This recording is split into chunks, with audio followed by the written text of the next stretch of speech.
Welcome back to another episode of the New Levels Coaching Podcast. Remember, we are the coaching podcast that brings the endurance world lots of inspiration and education so you can literally go away and run with that. I am absolutely delighted to be joined by Andrea and Peter from True Motion this week, where we are going to talk all things running biomechanics, running injuries, and how running shoes can potentially have an impact not just on performance, but also running related injuries. The running world will know all too well that running injuries are a far too big a problem that we all have to encounter.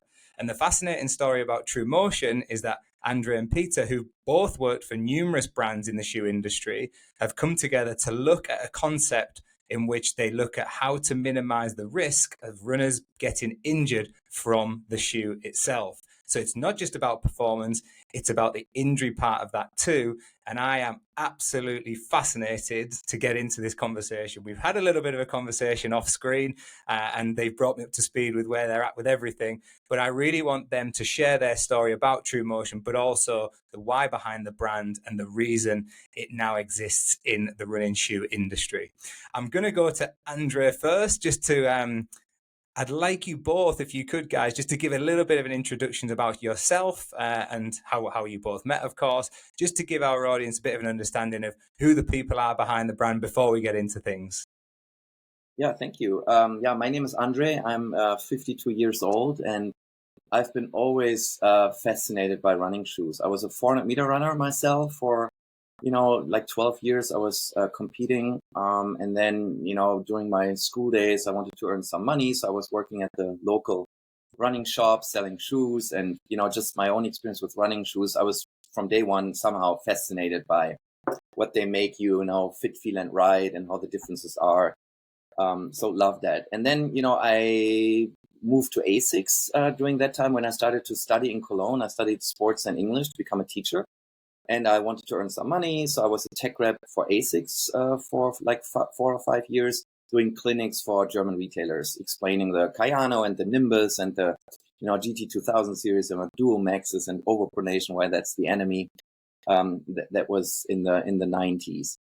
And then I had the opportunity to join Nike in 2003 in Beaverton to actually build running shoes. I a little bit fast forward now because you don't just go to Nike to build running shoes, but I started at Nike Germany. And as you know, the market is very technical and picky. And then we always had meetings about how great running shoes are from Nike. And I said, well, with all due respect, but they're actually pretty shitty because nobody really runs in them. They look great, but nobody runs in them. And so I was very, vocal about that. I said it a little bit nicer, as you can imagine. But basically they said after like 3 years of giving that type of feedback, well, then, my friend, then, do it yourself kind of thing in Beaverton. So I was building the women's running shoes at that time. And then we were tasked to do the Bowerman line for Nike. I don't know if you remember those shoes, the founder of Nike. So Prefontaine and the real coach, somebody who was really interested in the shoes themselves. So they called it the Bowerman series for real runners. And we were tasked to really regain trust with runners. And that was a fantastic time. We built the Vomero for the first time, or the, stuff like the Structure Tri-X and the Pegasus and stuff like that. And then 2009, typical Nike, the only constant is change. We were super successful, but they decided to not really do that anymore. And I said, but I'm German. I need my clear path here. You guys are crazy. So I have to leave, which was sad, but also a wonderful opportunity. And then in 2009, I joined Brooks in Seattle and was responsible for the entire footwear line, building shoes like the Ghost and the Adrenaline and Glycerin. Maybe you heard. Actually, I'm pretty sure many of your listeners are running on those babies. Absolutely. Right. And so along those years, Peter was always by my side because he was the external consultant for those companies. And I was fortunate to lead the footwear business at those companies. At Nike was just the Bowerman line, 22 models, and then at Brooks, the entire footwear line. And so, we always worked together. 6 years at Nike, 6 years at ASICS, then 9 years at Nike, and then another 9 years at Brooks. He was there. We flew with the designers to Cologne, sat there with Peter in his office. He was talking about human motion and the way things interact and why people get injured and where the forces are and the motion, the kinematics. And the designers are super inspired. They're just scribbling away and, sketching and trying to find some sort of answers. And my job was to bring it home into a real running product, right? So you can build it, consumers want it, there's technology in there and we can test it. And yeah, we've been doing that for many, many years, very successfully, if I may say so. But in 2017, I got a new boss, which I didn't really love at Brooks. And, it was a lot about price points. And one thing about Peter and myself, we were always curious and we always ask ourselves really tough questions to make the running sensation better for the runner.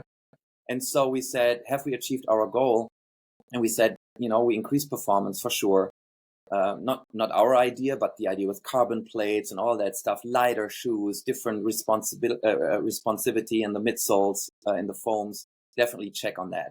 And we also increased comfort for sure. If you compare the 90-80 shoes with today, it's like heaven, like running on clouds, right? It's so nice. But one thing, the elusive concept of running injuries that was really, really making us unhappy, because since the 1980s, surveys are being conducted, and still today, 50% of runners get injured. Despite all the crazy ideas we had, all the great shoes we built, all the technologies we invented, shoes getting more and more expensive. So with all due respect to our own history, because we are part of that, but we said we failed. The biggest thing that a runner hates is if they're not able to run. If you're injured and you can't run, that's like the worst. Bad running shoes are really bad, but if you're not able to run because you're injured, that's the worst. So we said we haven't really achieved that. So that was the starting point. Not happy with my boss. Peter was a retired professor at that time. He is going to mention that in a minute, what his background is. But then we said, okay, we don't need another running shoe brand. There are far too many already out there. We know that we can build great running shoes. So that's me too. The Ghost exists. Why build another Ghost? For the consumer, irrelevant. For us, cool. We built another Ghost. But we have to be honest, the shoe exists. So we said, we either find a real answer and solution that we can prove and scientifically evidence-based really say it has an effect on injuries, or we will not do anything like that. Because again, the world really doesn't need another running shoe brand. It needs to be really different and an alternative. Yeah, and then we, cobbled shoes together, and we were, carving out shoes and put a knife to midsoles and built prototypes and had this idea and founded then True Motion in 2018.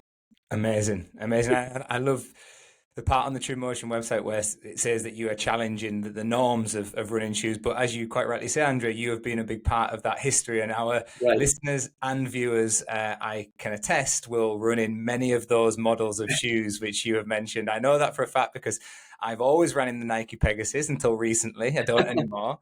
And my wife runs in Brooks, and Brooks shoes are very popular with our everyday runners. So there'll be people listening here thinking, my word, these are the guys who are designing and making those shoes. That is amazing. So firstly, I'm so glad to have you both here and have this knowledge in this virtual room. And that leads me on to yourself, Peter. Obviously, Andre's touched on a role that you played in this, but obviously working as a bit of an external consultant. And why were the brands coming to you specifically? What was it in your background that made them approach you and made you part of those projects? As Andre mentioned, so I was a professor biomechanics at the German Sport University for 35 years, yes. So I entered the university in Cologne 84. So I'm a little older than Andre. So right now 72, but so I can say I was in this research in running and running shoes over 35 years when I was retired in 2017. So as Andre mentioned, so I had a strong contact or a relation to ASICS in the early time. So the lateral crash pads are originally from Cologne, then later on in other companies. So, but then in 1998, I get a huge project from Nike, a research project, which was for 9 years or something. So I was very close into the development in all the Nike products and in the development the new types with Andre, because at that time he was still in Beaverton, working in the Nike development. So we did the research on these products. So biomechanical research and physiological research, what happens with the shoes? So what are they related to, for example, pronation or stabilizing the system? Because this was a paradigm in that time to make the foot stable. We did not think about, is it the right way? Or is it probably the complete wrong paradigm? But okay, later on when Andre moved to Brooks, I followed him and did the research with Brooks, with the lab there and in our labs. And we did huge studies, great studies. We developed the new concept, this stride signature concept, for example, as a new paradigm. But all the time we focused on stability and keeping the natural motion, even when we add the shoe to the runner. Then in 2017, I was retired, so I was 65. And I met Andre again, and so we sat down and thought, okay, what was our success? Did we have any success? Yes, nice shoes, but success in a way that we changed something. And our major goal was to make the runner healthier, so to decrease the number of running-related injuries. And then we had really to say, okay, no, we were not successful. We did not reach our goal. It was the goal of my life, so I missed. So I was really frustrated. I spent more than 30 years to get something, to reach something, to make something better. And we failed. So then we said, okay, let's think what is a real point. And we made the point that's to say, okay, it's not the foot, it's the knee. 50% of all running-related injuries are knee injuries. And then we learned an injury cannot be related to kinematics, to movement. It's related to forcing, acting, and forces are able to destroy the structures, not kinematics. So we changed our thinking. Hey, we have to look for the forces acting to the knee and the torques, the moments. And we learned from our studies and from the literature, hey, these are especially the adduction moments, and all orthopedic people know that adduction moments increase the pressure on the medial side of the knee and the strain on the lateral side of the knee. And here we have the injuries. So we have an explanation. We had an explanation for the injuries. No, next step. We have to find a solution, a technical solution to decrease these torques or these moments. And we cannot change the forces in running because we want to run. So we have just to change the lever arm of the forces to the joints. And from that, we say, okay, we have an idea, we have a paradigm, but we cannot do it with these traditional companies. We have to make it for our own. So let's find true motion. And true, this is our paradigm, to say all the things which are true, not other things. So then we founded this company, I already told you, and just we, with Christian. So no sponsor, no investor. So just our pocket money. And then we think, what could be a proper technical solution? And then we looked into nature. Look in the knee. What do you have in the knee? Because you have two bones. One rounded bone, it's a femur, and then the flat tibia. It's not a good joint. But nature did the meniscus. A Which ring, a lot of runners are familiar with, the meniscus, round, unfortunately. soft and round. And so, which makes this ring? Makes the knee that the force is centered and the knee is stable. Very simple. And the same is under the heel bone. You have a fat ring around the heel bone, not fat underneath the heel, around the heel bone. A ring to make the force or to bring the force in the center of this ring. And this was the concept, this was the idea of our horseshoe. So this Nice. ring, a soft ring around the heel and around the entire foot. So True motion. True Motion. True Motion was founded, and Horseshoe. let's say we worked on a first handcrafted shoe, and we went first step in the lab, not to the runner because this was too dangerous. In the lab, and we saw, hey, the concept works. The force is centered. The adduction moments are reduced about 10, 20, 30, 50%, depending on the subject. And then we said, okay, no, we make it. We produce a first small number of such shoes. Andre found the factory. Andre found the materials because he knows everybody in this shoe world.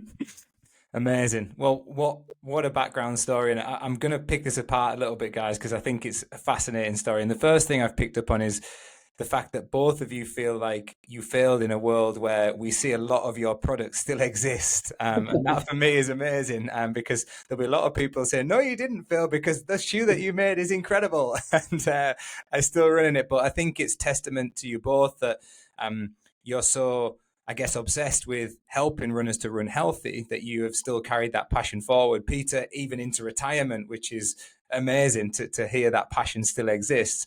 And Andre and you then developing these shoes. And that's the bit I want to focus on first. Now I'll come to Andre here, is that we discussed off the podcast about how running related shoes have become a bit more performance driven, well, very performance driven, particularly with the introduction of the carbon shoes. And maybe we've gone away a little bit from the health aspect of keeping people healthy. But as a running coach, I know that healthy runners are often good runners because they're not injured, and then that in turn leads to better performance. So I'm kind of on the fence here because I'm thinking, well, I'd rather have my athlete training for a longer period of time than just putting a pair of shoes on. And I think, is that really the concept you're looking at here, Andre? And is that what's powering you towards the True Motion brand and getting people injury free and running healthy? That's a fascinating question. Unfortunately, the answer is sad, because good runners or trained runners, they are healthy. And now the bad part, despite current running shoes, they're strong enough to counteract what running shoes are doing. And so our approach is totally different. What we want to do is we want to give the runner a biological solution that doesn't interfere with what they would do naturally. And then on top of that, they have that great running form and style and gait and do all the great things they do. So it's almost like they compensate for what the shoes are not doing very well. And let me very quickly explain that to you. So Peter talked about forces that run through your body, right? Yeah.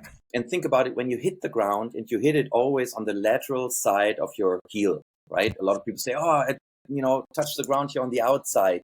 That is 100% normal.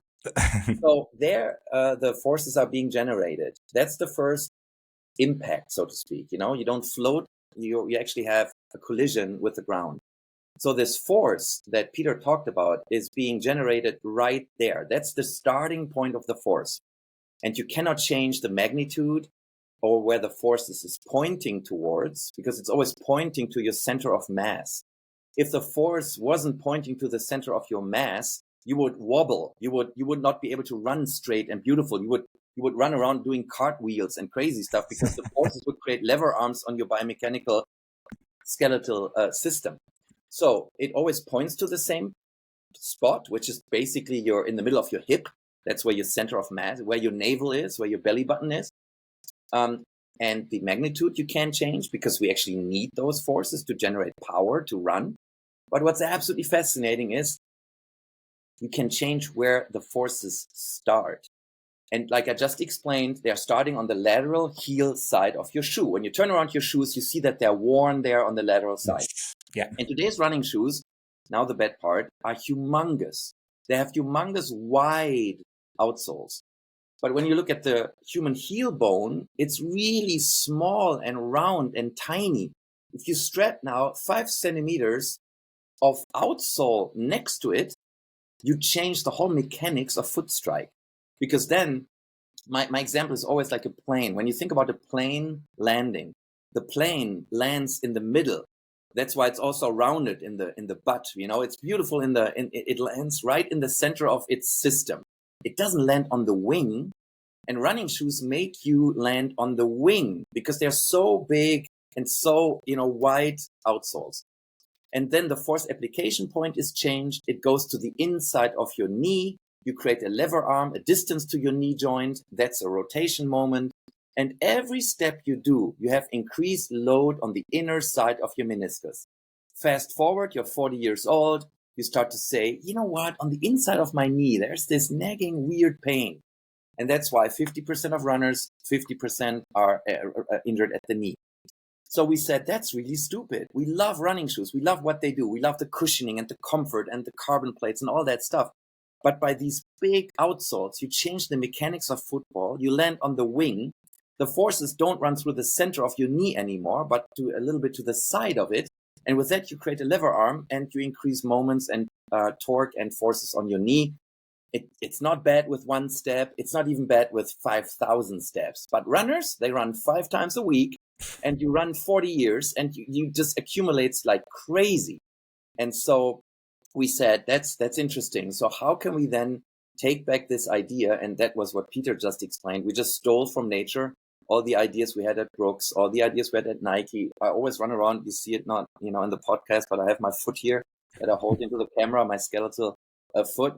And we are just intrigued by nature. And the knee has the menisci, which is exactly a round, soft tissue that then centers forces in a very illogical joint that Peter explained. It's the biggest human joint, and it's really a bad design. God was, maybe taking a day off that day or something. But by putting the meniscus into those hollow spaces, all of a sudden it becomes the most fascinating human joint. And yeah, so we took this idea, build shoes with this U-tech, which we call it, or a horseshoe. And now what we can see is that the forces are immediately caught in the center. Think about, you have a bowl and you throw a ball in there. And at the end of the day, the ball centers in the middle of that bowl, right? Because it's round and it's just always centering in the middle there. And that's how our shoes work. They are beautiful to run in because as they're hollow in the middle, they also create a lot of reactivity. You sink into that horseshoe and then it wants to push you out again because you're in the void. You're in the back there in the heel void and it wants to push you back out. So it also is very, very responsive.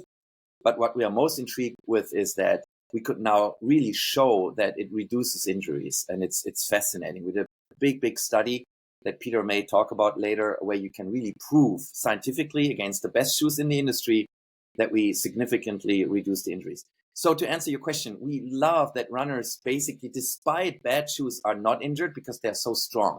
But you know what? We wanted to build shoes not for the top 2% athletes, but for every runner out there. And with that, if you give them a sound, biologically great, intelligent system, then, they don't get added stress. Running is stressful enough for them. They're not trained. The muscles are not strong enough. Their running style is all weird. So at least the shoe is doing what it's supposed to do. And the same goes for athletes. They can 100% then put their performance into their performance and don't have to counteract, even if it's only 5 or 7% of what the shoe is actually doing not so good for them, which is changing what nature is actually intending you to do. So we think it's a win-win, but True Motion is not, we are not, 2%. We want to, have 2-hour marathon runners only. Quite the opposite. We want to have Joe Runner that goes jogging, I hate that word, but I go jogging 2 or 3 times a week or whatever, that they stay healthy. That is our main goal. I think that's a really fascinating point, Andrea, because You're almost saying here, and I can relate to this with my coaching hat on, is that we're appealing to kind of the mass market here, the mass runners. You know, we take Berlin Marathon at the weekend, and we know the average finish time of the marathon runners is actually closer to kind of 4.5 hours. And that's where the majority of the runners are in the Berlin Marathon. But we also know, as a coach who coaches athletes of that standard, of runners of that standard, that they are often the runners who are more likely to neglect things like the strength and conditioning work. They are more likely to just want to go out for their jogs, as you described it, go out for their runs, and they don't put the same amount of effort or focus on the strength and conditioning, which is going to allow them to tolerate those loads. Because often people want quick fixes as well, hence why the carbon shoes are so popular, even Right. at 4.5 hours in a marathon. But as you're saying here, the elites, well, they tend to get away with it because they are strong and they are robust and they're doing everything they possibly can to counteract those shoes. But I'm fascinated by what you said about the research and the literature, and maybe go over to Peter for this one. Because I think it's one thing saying this, but what you guys have also done have said, we're not just going to do this and say, oh, this is what we believe. You've actually said, we're going to do this and we're going to back it up with evidence and literature to support what we're saying. And fair play, you've actually gone away and done that. And I'm going to pass it over to Peter to ask, what was the kind of purpose of that study, Peter? And also, what have the findings been? What are you starting to see from that literature? First we had to know, does the concept, this horseshoe concept works? And we showed that these knee moments, these adduction moments and the rotation moments at the knee are really decreased in relation to the traditional shoes, to neutral shoes, to support shoes. And we saw that we had a decrease of this loading of 10 to 30%. And interestingly, Wow. we at the same time we saw that the loading, the knee loading, is increased with the support shoes, because the supporting shoes, on the medial side, move the point of force application more to medial and to make the lever arm to the knee greater, increasing the risk. Okay, it was pretty interesting. Then we performed two great studies. The first was with more than 2,000 subjects, a retrospective study. So we met runners running 10 to 100 kilometers per week. And they documented 1 year running habits and injuries. And then we divided the group into 4 classes of 4 subgroups, with running with traditional neutral shoes, with medial supported shoes, with maximalistic or carbon shoes, and with the true motion shoes. Unfortunately, at that time, were just from these 2,150 true motion users, because we didn't give the shoes to the people. They had that. That was their favorite shoe. Okay. And the result was the majority of all with the true motion shoe group had around 50% less injuries, running related injuries in that year. And in the knee joint, it was a little bit more than 50%. And on second rank, it was Achilles tendon, and it was around the same. And it was a very important. Wow. And then we said, okay, now let's organize a prospective study, an intervention study. So from this total subgroup of 2,300, we found 450 which were able and volunteered to apply to our new study, in which we want to have a daily diary of running habits, not just the kilometers, the time, etc., also the terrain, and any injuries with the location where, etc., for more than 25 weeks to half a year. That's That's a long time to get people to document something for. That's impressive that you got Absolutely, that many people who are willing to do it. At the very end, 410 came through with all the data. Wow. And in this, and in order to have that's a high impact, percentage. we selected randomly 100 subjects from these 400 something, and gave them a true motion shoe. The first, the Nevos. So, and the outcome was more impressive than the first study. More than 55% less injuries in relation to all others. More than or around 60% less knee injuries in relation to the others. Around 45% less Achilles injuries. Isn't that great? And we saw It's a very amazing. clear effect, for example, of the carbon shoes. A huge increase of injuries. 25% higher. And especially at the Achilles, a huge increase. And we saw also a little increase in the subjects running in the support shoes, so in the medial support shoes. But this brings me to the point, okay, we are right in the way we go.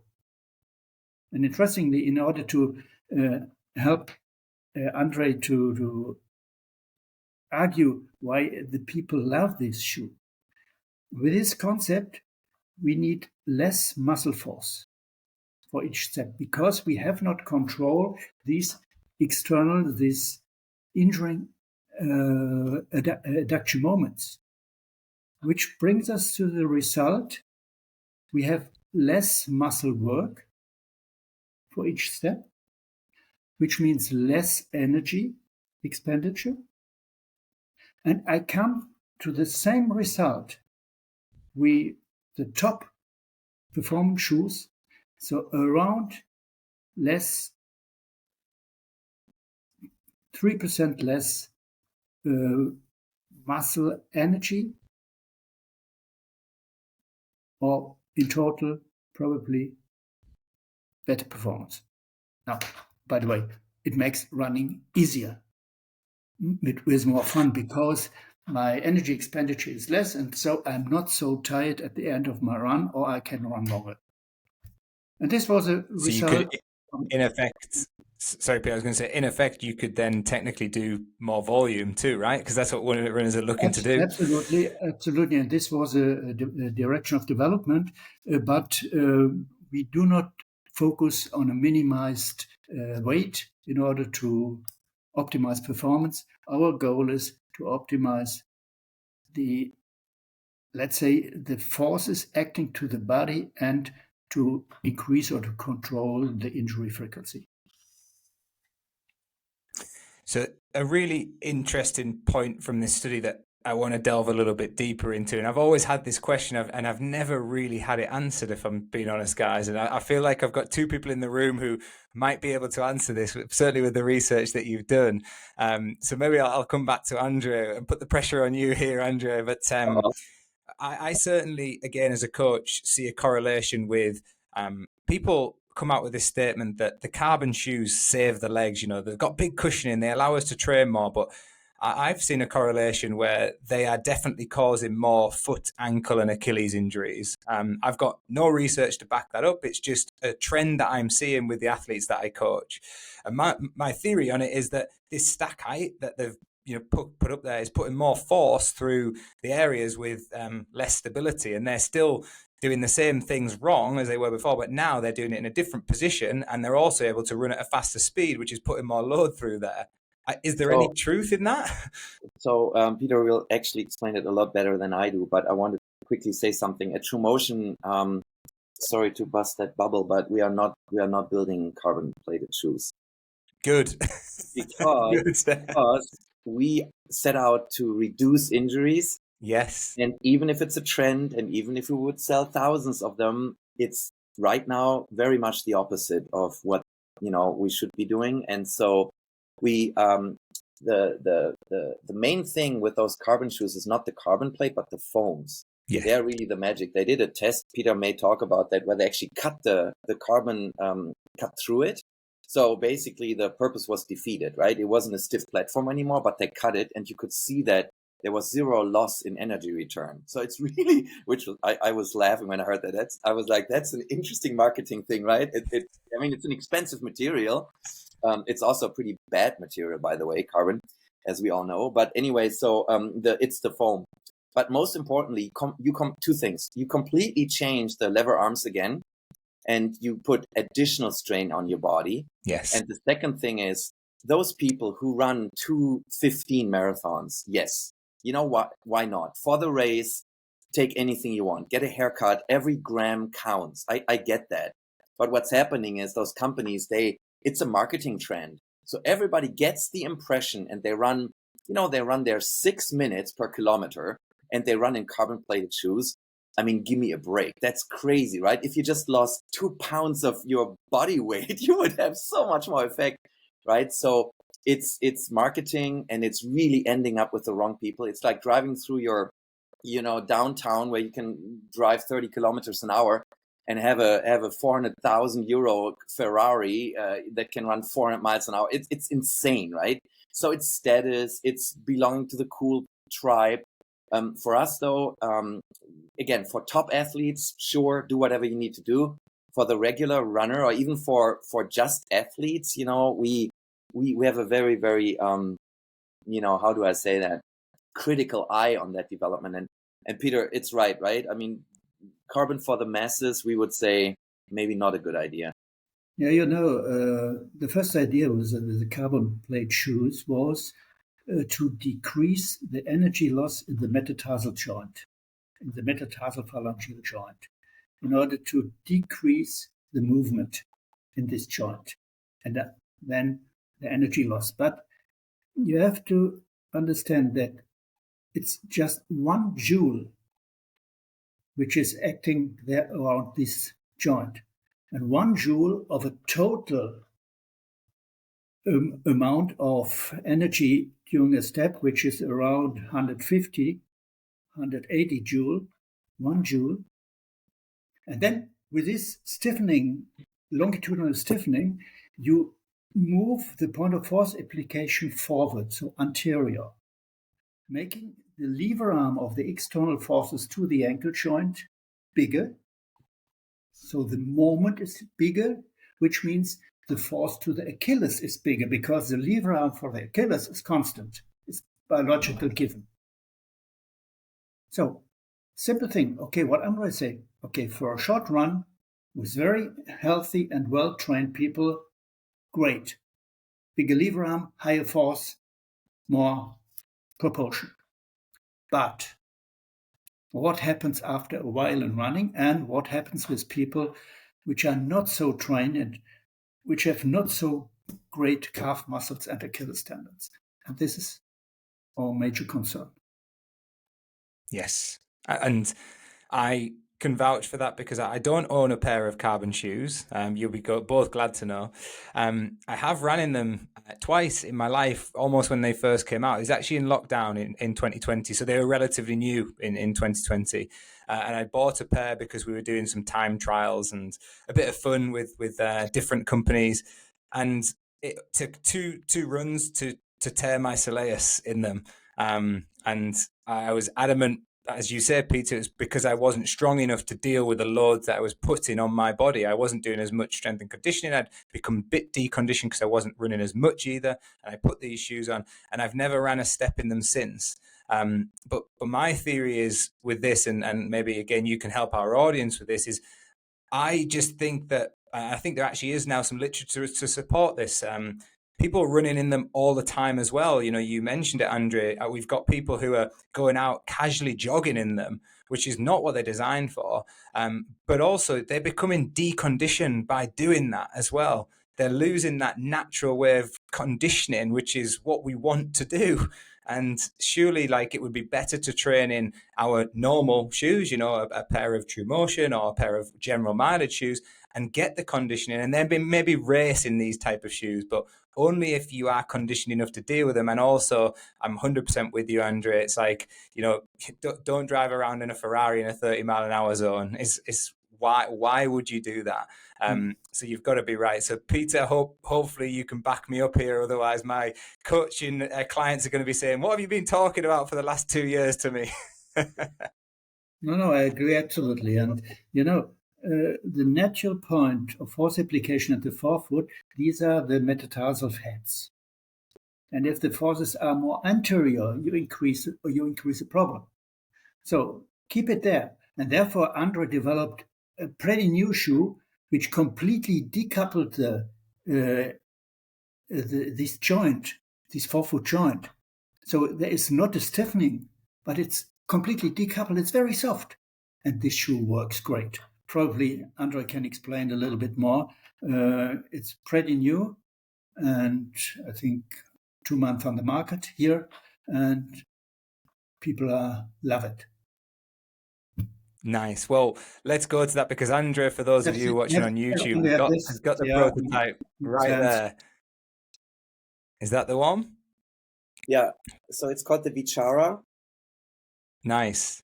So it's Sanskrit for seeking the origin of thought, and that's what we really did. In the shoe, we really thought long and hard about how to improve, this type of running silhouette. So the first thing we did is, the foot is really asymmetrical, right? So the Methead 1 is wider than the pinky toe, right? So it is really a tripod you're standing on.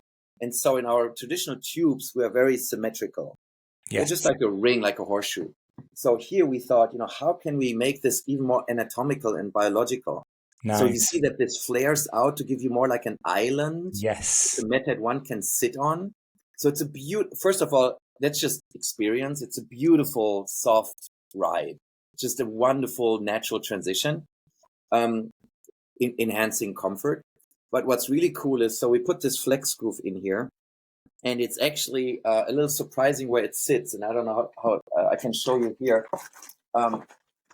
It sits very far forward. When you can see, this is actually the sole, and this is the Methead.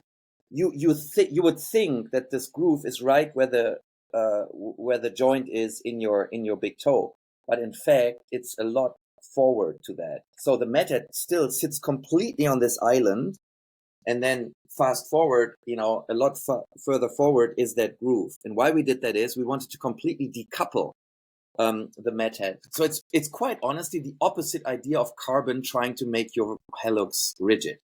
And with that, you don't create like a counter force which completely frees up your big toe, allowing you to just push off naturally. And so it's a really interesting system. A lot of runners, when we were out there for the first wear test, they were a little bit, like weary. They were like, I'm not sure about this groove there. I may feel it. It seems like my Methead will sit right there, and then it's really weird. And they were all completely intrigued by, what is this? I can't feel it, but it's such a great feeling. How did you do that? And I just explained it. The reason is it's an optical illusion that you think where your natural joint is, that's where the flex groove is. It actually sits about 1.5 centimeters ahead of that. And with that, you decouple it. You have the complete platform to land on and to push off from.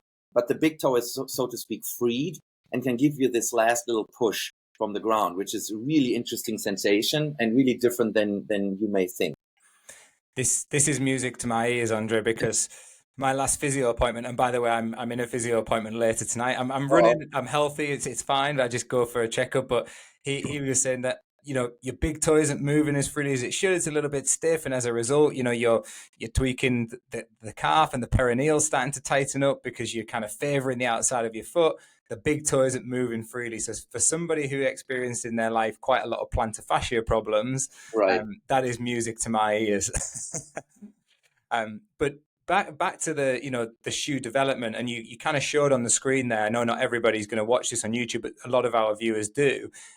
You showed that kind of horseshoe technology. And that was the first thing I became aware of. And there it is on the screen for those people who are looking. What was the kind of the concept behind that horseshoe? You've kind of touched on it, but I'd love you to go into a bit more detail around that, with particularly that foot positioning. It's really natural if you think about, the fat pad, as Peter explained, sitting around your natural heel bone, the calcaneus. Yes. It's not sitting underneath, but there's a ring of fat around this. So the nature, when you run barefoot, not on the street, because then of course you run forefoot because it hurts. But if you run on natural surfaces like sand or, grass, you absolutely hit the ground with the heel, and it's all aligned, and there's no pronation, and there's no forces on the knee that are bad. It's all good. So we simply stole that. And the idea is we took this guy from basically the human biology, like the meniscus, and you put it around your heel bone. It sinks in here. And so this is the trampoline effect, right? So you sink in here, and then the foot really wants to get pushed out again, because the material is kind of pushing you out like a trampoline. But the most important thing is wherever you hit the ground, the forces are immediately captured in the middle, like an ergonomical seat. So the forces, they, even if they're generated here, like in traditional running shoes, that's the same. The difference is that they are then captured in the void here, in the gap. That's the difference, because you could argue, why is this different than a neutral running shoe? Why is this not the same as a glycerin or Nimbus? Yes. The reason is because we core it out. The start of the force application is the same.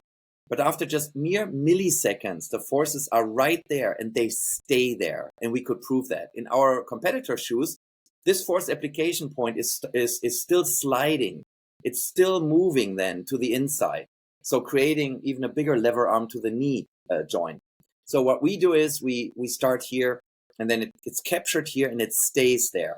And it's then going just straight to your knee and not to the side anymore, to the knee. So you create this lever arm, because if a joint goes to the center of your knee, there's no lever arm. It's right there through the center, and everything is stable, no rotation, no additional stress.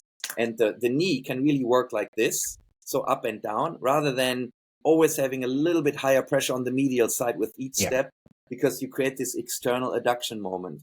You go into a bow-legged stance. That's the external adduction moment. And if you think about bow-legged guys mostly, you understand that there's more pressure on the inside of their knee, right? If you have the thigh and the tibia, if you think about how they go into an O, into a bow-legged stand, there's more pressure on the inside of their knee. That's why soccer players and footballers, they have problems on the inside mostly, right? And so, we stole this from nature. You sink into the middle here. The forces are captured. They're aligned. They go through the center of the heel bone and then through the center of your knee, and it goes up the entire kinetic change. We also reduce, I don't know if Peter mentioned that, we reduce lower back pain by 50%. Because everything is aligned. It's just aligned, like you want to run, right? And then everything is benefiting from that. Yeah, and this is the kind of, it's not an argument I have with athletes who I coach. It's more of a discussion. But when people say, oh, I'm let's say I'm whipping in, my foot's whipping in, that kind of movement you're describing, right, Andre? They land on the outside, they whip into the inside. And they say, oh, I need to prevent that from happening. I'm saying, well, that's going to happen quite naturally. You have that. Exactly. So that's part of the natural movement. But it also, as Peter's so eloquently described, is probably having more of an effect further up the chain than it's having down there right where it's happening. And that's where it has an effect maybe on the knee, maybe on the hip, maybe on the lower back, because as you say, that chain is all connected. It's almost like chicken and egg. What is causing what?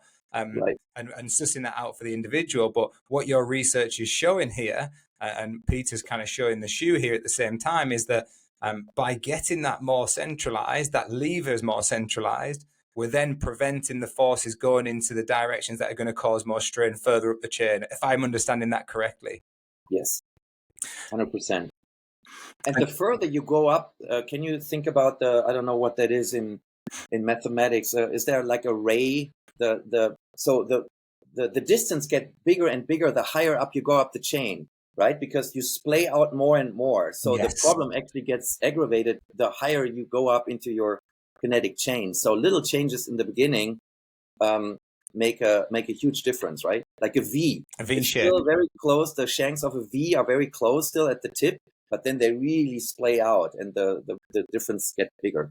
And Peter's showing that with just two pencils, just that V shape, on the screen. And it is, if that lever is almost forced out wider, then surely then the force becomes greater because that lever is coming from a wider angle. And so the research is there to back this up. And obviously the shoes are now on the market. And you are clearly still developing these new shoes. So there must be some learning from your side of things as well as you go. I guess a question for Peter is, are the shoes doing what you expected them to do, Peter? Are they now no longer failing? Are they starting to succeed with your mission?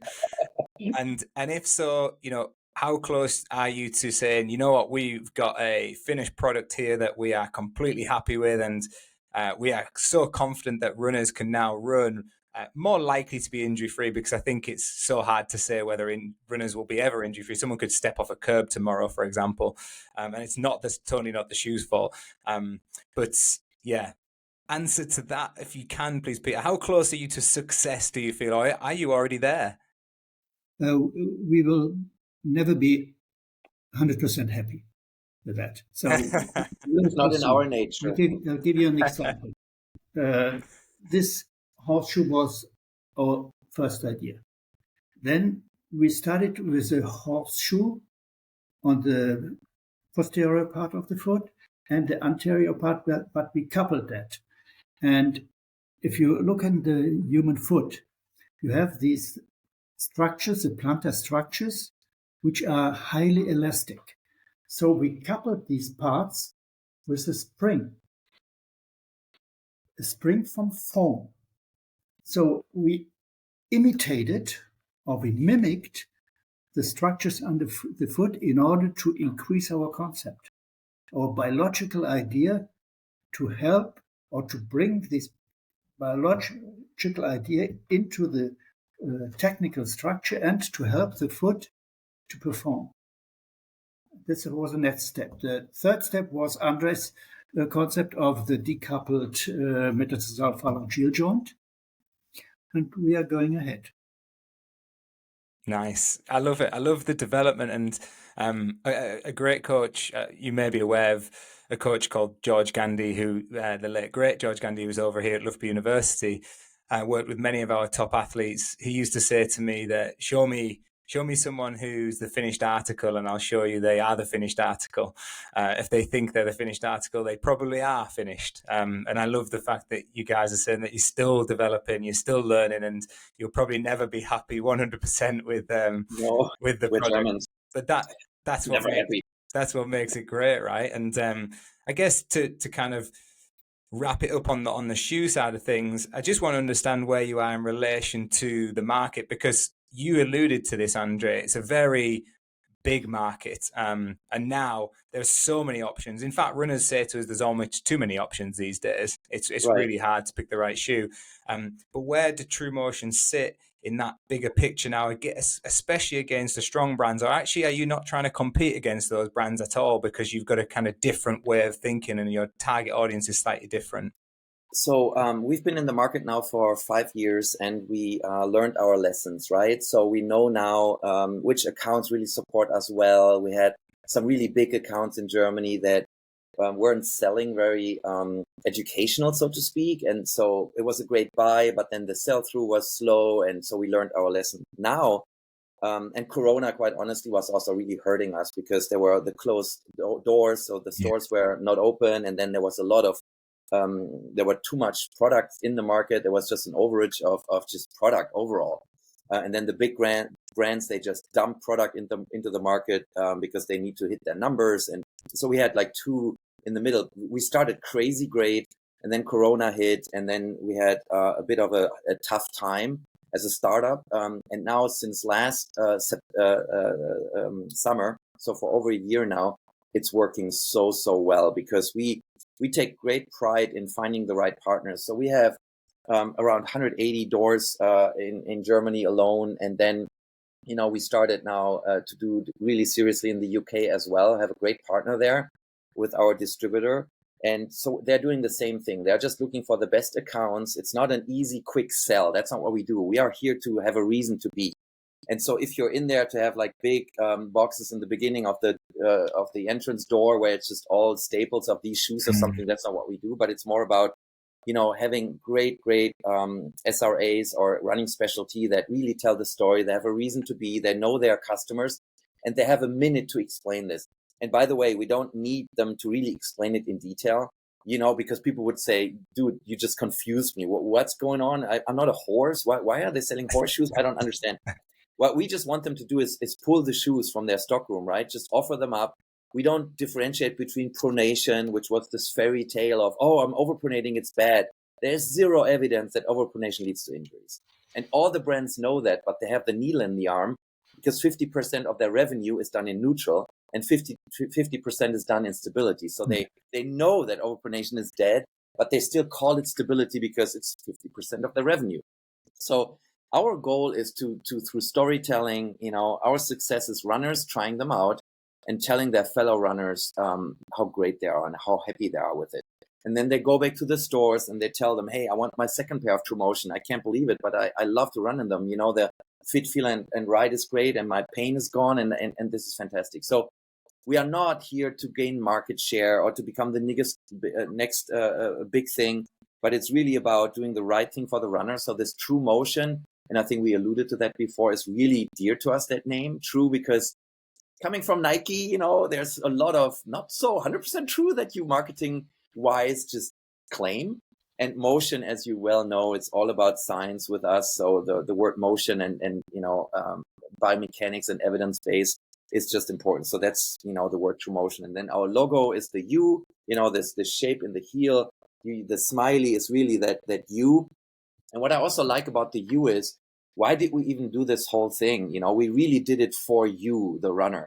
It sounds a bit cheesy, but with all honesty, I earned a lot more money at Brooks. I was vice president international for innovation. So a pretty good job. And now it's just really trying to do some, build some great shoes for runners. So if somebody doesn't believe us that it's really for you, then I just point at my paycheck and say, what on earth would I be doing this for then? So I think it's a pretty honest answer, but we are growing very nicely right now. The product is selling through. We were sold out 4 times this year already, and we're launching new product. But again, at the other companies, it's like pizza, right? So you have this pizza, and then there's a little bit of, pineapple on top of it. And then the next one is the chicken. So you try to build a bigger and bigger and bigger line. For us, you do 80% of your revenue with 20% of your line. It's always the same. The Pareto principle is true for anything you do. So we try to build shoes that are understandable. The merchandising is not on biomechanics because don't worry, we take care of that. Our merchandising is done on your experience. Do you want to run fast? Do you want on trails? Do you want to run super ultra? So it's really the usage and not some sort of industry lingo about how much you overpronate and your rate of pronation and your foot type. And that's all beautiful, but it's really all fairy tales, to be honest. So we love this biomechanical idea. We take care of the root cause why people get injured. It's because of the forces that are just not mechanically sound. So we bring that back to how nature intended it to be. And then we have 4, 5, 6, 7 models that are, I hope, easily to understand why you have them. And our strategy right now, with the best accounts in all the countries we work. So in the UK, we also have the best SRA, the best run specialty stores, and we see a lot of success there as well. And so, yeah, it's word of mouth. It's telling people about the experience they had, maybe a little bit about, why we exist. I always love that because I feel like a little bit the little guy against the giants and Goliath, what's that story? Yes. Right? And they have billions of dollars and global marketing campaigns. And then us 3 self-funded guys sitting in Cologne, building some shoes. But in the stores, in some of the stores, we are now in top 3. And so that makes us so proud because on the shelf, the shoe themselves, they have to perform. It's not the story and it's not the marketing. It's on the foot. You have to win. And so we quite often win. And that makes us super happy because we're unknown. We are small. We don't have a lot of money, but our shoes are pretty mighty. And so with that, we are super excited to look into the next years because great shoes win. You don't need that money, right? And we will never have the coolest campaign or the biggest discounts or whatever, but the shoes themselves. And that's what we work on every single day. And that's what we do. I love it. Well, It is starting to spread because over the summer we had a running technique workshop here in Loughborough that I was delivering on. Our company put that running technique workshop on, and I had my True Motion trainers on. I am a proud owner now, and I must say they are the comfiest running trainers I've ever put Oh, on, just to thank slide you. in the shoe. And I'm not just saying that because you guys are here. I said that from the minute I picked them up. I said to my wife, I said, I don't know how they run, but they're bloody comfortable. So that was tick box number one, which is what a lot of, if not all, runners look for, right? Is comfort over anything. Yes. That's what the research points to. Probably your research at Brooks, which pointed to that. And the running technique workshop, there was at least one other member who attended who had True Motion on, and she said, "Oh, I've never seen anybody else in these shoes." And there was 3 of us that day with True Motion. So you are starting to come into the UK. People are starting to take note, and it's great that on a running technique workshop, I can now stand there with confidence and explain about the different concepts behind these shoes as well, because I think it is fascinating, and I'm so glad you have both shared your story of how this was founded and how it continues to develop, and both your fascinations into injury-free running, because as you said, Andre, that's why we're in it, right? For the athletes, for them. And yeah, we could earn a lot more money by going and work at big companies, but if we put athletes first and we stay true to ourselves, then hopefully, we create a better running community for a longer period of time. Absolutely. Yeah, brilliant. Well, I must admit I could go on for hours and hours and hours, guys, but I'm conscious of your time, and it's been a fascinating conversation. Thank you. I just want to say, firstly, a big thank you for you both coming on, but also give your business partner, I think it's Christian, a shout out as well, because I know he is also working behind the scenes, as you described it, as the business arm of the brand. But if people want to check you out on social channels and internet, where can they find out more about True Motion? So it's www.truemotion.run. So our site is really not .de or .com, but .run, and there's a lot of information on there. And then we also have an Instagram channel, which we love when people follow, specific to the UK. If you just punch in True Motion Running UK, you're gonna find it. And we love to inform you. Our site is very educational, so most of the stuff we talked about, it's a little hidden here and there because we have a science section and a Run Better storytelling section, but you can find all the stuff on the website. Brilliant. Well, you've both described it so well. I must admit I was fascinated, and Peter, particularly with your eloquent stories, and you have got a definite skill for storytelling, but it does show the story behind the brand, and I think that is so important as well. So thank you both for sharing that story and being so open and honest about where you are with your careers and why the brand exists. I hope a lot of people do start to trial your products, your shoes, and I hope we see a lot more shoes on runners here in the UK as well as worldwide, because fingers crossed we'll have a lot more injury-free runners on the roads, trails and tracks. So yes, and thank you for everyone for tuning in. I hope you've enjoyed that podcast episode as much as I have. As always, we will see you all again very, very soon. And in the meantime, stay injury-free, enjoy your training and enjoy your racing. Thanks, guys. Much appreciated. Thanks for having us. Cheers. Cheers.